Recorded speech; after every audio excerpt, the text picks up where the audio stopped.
Hey, so we are going to start reading Kate DiCamilla's The Tiger Rising, and I do need you to read along with me.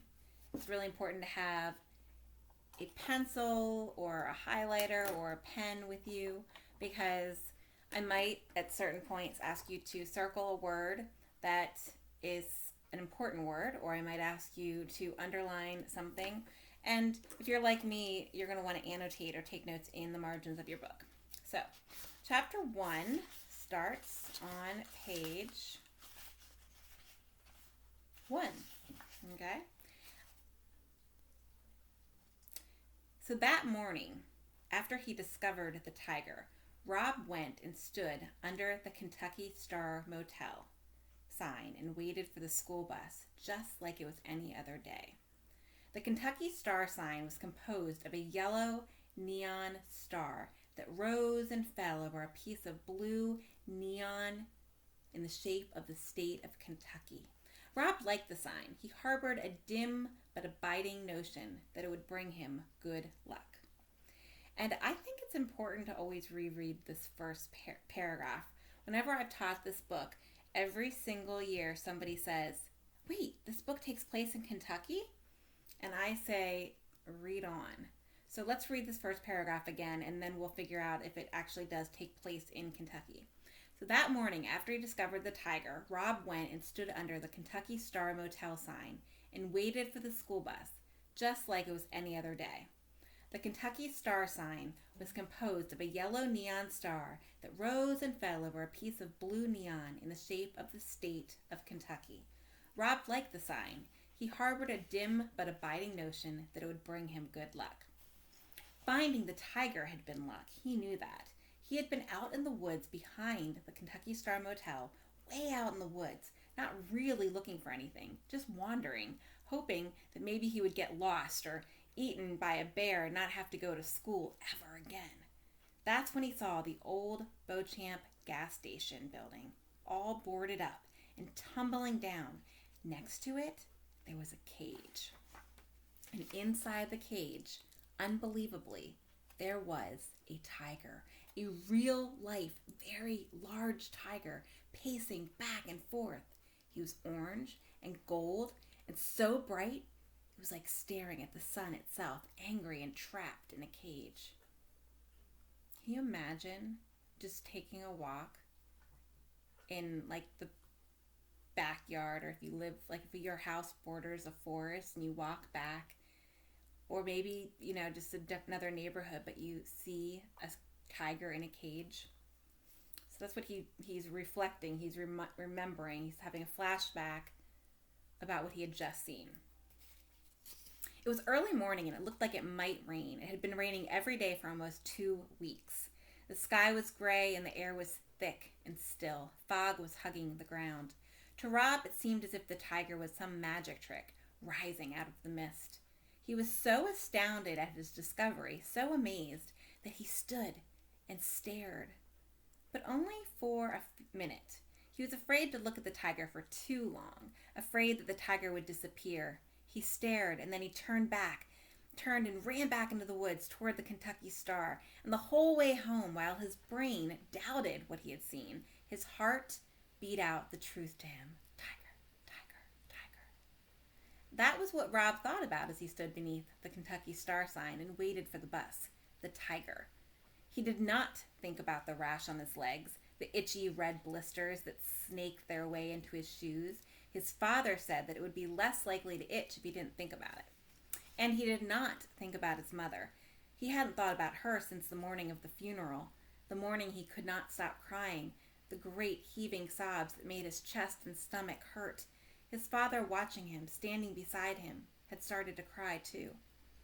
They were both dressed up in suits that day. His father's suit was too small, and when he slapped Rob to make him stop crying, he ripped a hole underneath the arm of his jacket. "There ain't no point in crying," his father had said afterward. "Crying ain't gonna bring her back." It had been 6 months since that day, 6 months since he and his father had moved from Jacksonville to Lister, and Rob had not cried since, not once. The final thing he did not think about that morning was getting onto the bus. He specifically did not think about Norton and Billy Threemonger waiting for him like chained and starved guard dogs eager to attack. Rob had a way of not thinking about things. He imagined himself as a suitcase that was too full, like the one that he had packed when they left Jacksonville after the funeral. He made all his feelings go inside the suitcase. He stuffed them in tight and then sat on the suitcase and locked it shut. That was the way he not thought about things. Sometimes it was hard to keep the suitcase shut, but now he had something to put on top of it. The tiger. So as he waited for the bus under the Kentucky Star sign, and as the first drops of rain fell from the sullen sky, Rob imagined the tiger on top of his suitcase, blinking his golden eyes, sitting proud and strong, unaffected by all the not thoughts inside straining to come out. So that's chapter 1. And there's a lot of questions that chapter 1 makes you think about right off the bat. I want to think about who has this tiger, who owns this tiger. I want to know what happened to his mom. I want to know why did they move. I want to know on page 1, why was he hoping to get lost or eaten by a bear? Like, what has happened besides losing his mom, but what has happened in his life and what has specifically happened at school that makes him want to be eaten by a bear or want to get lost so he doesn't have to go to school? I also want to know more about this suitcase. Is the suitcase real? No, it is not a suitcase that exists. It's a metaphor. It's how he thinks about his thoughts. So anytime that he has something that is not a pleasant thought, he puts it inside of this imaginary suitcase. And this imaginary suitcase is getting really, really, really filled, almost to the point that it's hard for him to close it. So that means a lot of things are going on in his life that are hard for him. And I also want to know about this rash. Like, why does he have this itchy rash? And can it really go away if he doesn't think about it? The final thing I think about is just the idea that he can control his thoughts so much. So if he has a thought, he can label it as a not thought. And then he can put it inside of the suitcase. And now that he knows about this tiger, he can put the tiger on top of the suitcase in order to keep it shut even more. So what I'd like you guys to do is take some time to reread this chapter. And any word that you do not know the definition of, you should definitely circle with a pencil. In the past, a lot of people in the very first paragraph did not know what abiding meant or notion meant. Some people wanted to look up the word harbored. So the last sentence of the first paragraph, he harbored a dim but abiding notion that it would bring him good luck. Those are 3 good words to know the definition of. Also, you may, to get a geographical sense of where this book takes place, you might want to look up Lister, because they say he and his father moved from Jacksonville to Lister. And I'm trying to find out what page that is. Hold on. I'm looking back. It's really important to look back through your reading. So on page 3, it had been 6 months since that day. 6 months since he and his father had moved from Jacksonville to Lister. So you might want to look up Lister and look up Jacksonville and figure out where he and his father used to live and where they live now.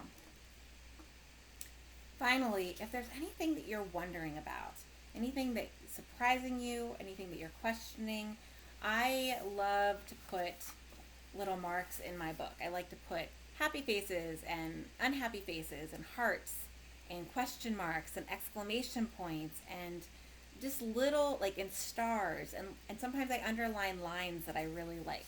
For example, and this is a new book, this is not a book that I've written in before, but during our reading of it this year, I'll definitely write in it.